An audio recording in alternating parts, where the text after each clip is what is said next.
सर्वेभ्यो नमो नमः। नमस्कार, एक बार फिर से आपका स्वागत है सरल संस्कृत सुगम संस्कृत पर और मैं हूं प्रतिभा दीक्षित। आरपीएससी ने अपना काम चालू कर दिया है। आज 10 मई को ही लास्ट डेट है सेकंड ग्रेड के फॉर्म भरने की और आज ही इसका पाठ्यक्रम साइट पर जारी कर दिया गया है। तो कुछ एक छोटे मोटे बदलाव पाठ्यक्रम के अंतर्गत किए गए हैं।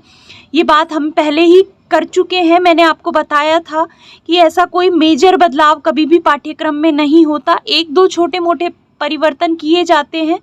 तो थोड़े बहुत माइनर से परिवर्तन किए गए हैं। क्या क्या चेंजेस हुए हैं संस्कृत के पाठ्यक्रम में, उसकी बात हम इस वीडियो में करेंगे।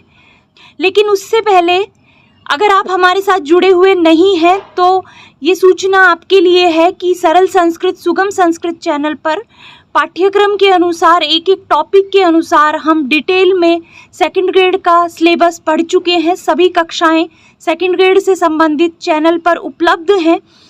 बहुत ही पहले हमने पाठ्यक्रम का अध्ययन प्रारंभ कर दिया था और लगभग 2 माह पूर्व ये कक्षाएं समाप्त भी हो चुकी हैं। बीच बीच में इसमें रिवीजन से संबंधित वीडियोस, टेस्ट से संबंधित वीडियोस आते रहते हैं, लेकिन सिलेबस एक तरीके से हम कंप्लीट कर चुके हैं। तो अगर आप हमसे जुड़े हुए नहीं हैं या आपको ये जानकारी नहीं है तो आप चैनल पर आरपीएससी सेकंड ग्रेड नामक एक प्लेलिस्ट है जिससे पहले से अपलोडेड सारी कक्षाएं देख सकते हैं। अब अगर हम बात करें परिवर्तनों की तो बहुत ही थोड़े से परिवर्तन हुए हैं। कुछ नाम परिवर्तित किए गए हैं, एक आध सूत्र हटाए गए हैं। देखिए, 3 भागों में सिलेबस विभाजित था पहले भी और अभी भी 3 भागों में विभाजित है। पहला जो पार्ट है वो है माध्यमिक उच्च माध्यमिक स्तर का, जिसमें कि पहले 10 पार्ट थे। 9 तो ये व्याकरण से संबंधित पार्ट थे और 10वां पार्ट था संस्कृत साहित्य के इतिहास से संबंधित जो ये भाग था। ये पहले माध्यमिक और उच्च माध्यमिक स्तर पर सम्मिलित था, लेकिन अभी इसको हटाकर यहाँ पर ग्रेजुएशन लेवल पर शामिल कर दिया गया है। पहला जो माध्यमिक और उच्च माध्यमिक स्तर वाला फर्स्ट पार्ट है उसमें ग्रामर से संबंधित केवल विषय रखे गए हैं। तो सबसे पहला जो चेंज है वो किया गया है संज्ञा प्रकरण के अंतर्गत। संज्ञा प्रकरण में संज्ञाएं सेम रखी गई हैं। यहाँ पर 2018 वाला जो सिलेबस था उसमें स्पेशली प्रयत्न के भी नाम दिए गए थे, लेकिन यहाँ से वो प्रयत्न हटा दिया गया है। लेकिन इसका ये तात्पर्य कदापि नहीं है कि प्रयत्न से संबंधित प्रश्न पूछे नहीं जाएंगे, क्योंकि सवर्ण संज्ञा के अंतर्गत प्रयत्न का टॉपिक भी आ जाता है। तो प्रयत्न से संबंधित प्रश्न अभी भी पूछे जा सकते हैं, लेकिन विशेषतः इसका नाम यहाँ से हटा दिया गया है।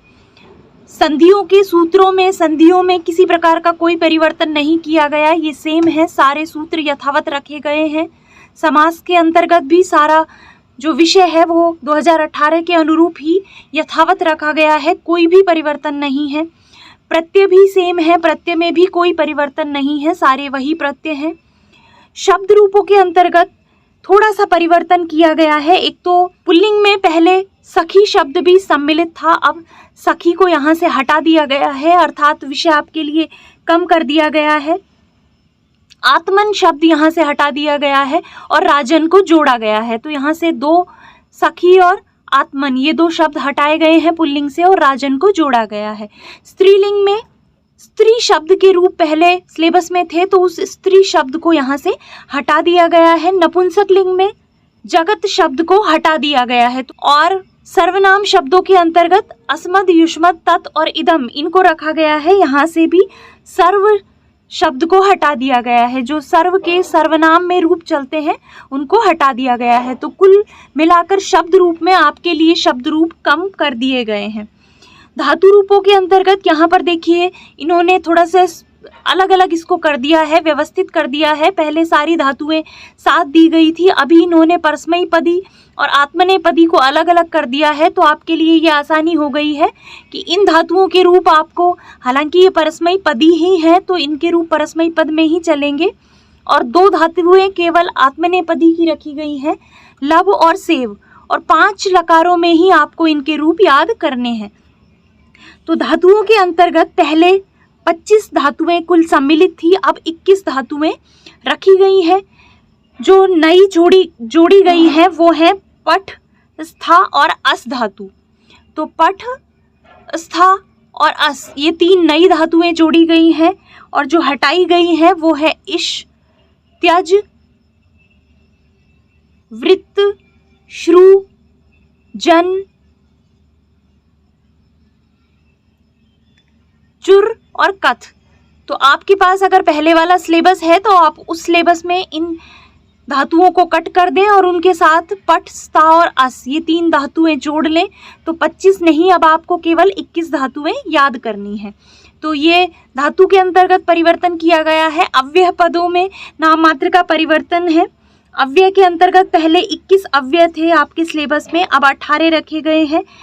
पहले किल, खलु और नमः, ये 3 और अतिरिक्त अव्यय थे। अब इन 3 अव्ययों को यहाँ से हटा दिया गया है। तो किल, खलु और नमः, इनसे संबंधित प्रैक्टिस अगर आप नहीं करेंगे तो अब चलेगा। 8वां जो उपसर्ग से संबंधित टॉपिक है, इसमें कोई परिवर्तन नहीं किया गया है और ये नवा टॉपिक भी सेम ही है। अब चलते हैं स्नातक स्तर पे। तो स्नातक स्तर में थोड़ा सा स्पेशलाइजेशन कर दिया गया है। जैसे देखिए, पहले यहाँ पर कर्तुरीप्सित तमम कर्म, केवल ये ही सूत्र था, तो इसके साथ कर्मणी द्वितीया तो स्वतः ही संयुक्त माना जाता है। अब यहाँ पर स्पेशली कर्मणी द्वितीया लिखा गया है। इसी प्रकार चतुर्थी के लिए चतुर्थी संप्रदाने, पंचमी में अपादाने पंचमी, सप्तमी में सप्तमी अधिकरणे, और जो मुख्य स्पेशल बात है वो है इसमें षष्ठी च अनादरे, ये सूत्र जोड़ा गया है। ये बहुत इंपॉर्टेंट सूत्र है। इससे संबंधित प्रश्न फर्स्ट ग्रेड में, चूंकि ये सिलेबस में है तो फर्स्ट ग्रेड में इससे संबंधित प्रश्न अवश्य ही देखने को मिलता है। तो आप षष्ठी च अनादरे सूत्र को स्पेशली कारक प्रकरण में अच्छे से पढ़िएगा, क्योंकि ये नया जोड़ा गया है, इम्पॉर्टेंट भी है। इससे संबंधित प्रश्न मैं भी बार बार आपसे पूछती रही हूँ टेलीग्राम चैनल पर या फिर हमारी टेस्ट सीरीज में। तो ये केवल एकमात्र नया सूत्र जुड़ा है, तो इसे आप ध्यान रखिए। छंदों के अंतर्गत कोई परिवर्तन नहीं किया गया है। अलंकारों में कोई परिवर्तन नहीं है, जो के त्यों रखे गए हैं। जो मुख्य मेजर चेंज हुआ है आपके सिलेबस में वो हुआ है सूक्तों के अंतर्गत। पहले आपके पाठ्यक्रम में 4 सूक्त थे, इंद्र, पुरुष, अग्नि और विष्णु। अब विष्णु सूक्त को यहाँ से हटा दिया गया है, उसके स्थान पर संज्ञान सूक्त और विश्वे देवा, इन 2 सूक्तों को रखा गया है। तो हम इन चारों का तो अध्ययन पहले ही कर चुके थे।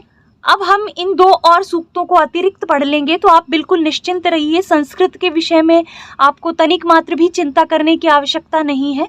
जो भी एक्स्ट्रा जोड़ा गया है वो मैं आपको निश्चित रूप से अच्छे से यहाँ पर कराऊंगी। बाकी पाठ्यक्रम सेम ही है, तो जो पहले से हमसे जुड़े हुए हैं और लगातार जो कक्षाएं ले रहे हैं वो बहुत आगे निकल चुके हैं। लेकिन जो अभी अभी जुड़े हैं या अभी भी तैयारी करना चाहते हैं, तो 3 महीने का वक्त मान लीजिए आपके पास है आज से। अगर आज भी आप जुटेंगे तो संस्कृत का बहुत छोटा सा सिलेबस है, आप कंप्लीट कर पाएंगे। एक एक टॉपिक के अनुसार बिल्कुल जितनी आवश्यकता है उतना सिलेबस, उतना टॉपिक, उतना विषय आपको पढ़ाया गया है। तो आप चैनल पर उपलब्ध कक्षाओं की सहायता संस्कृत के लिए अवश्य लें।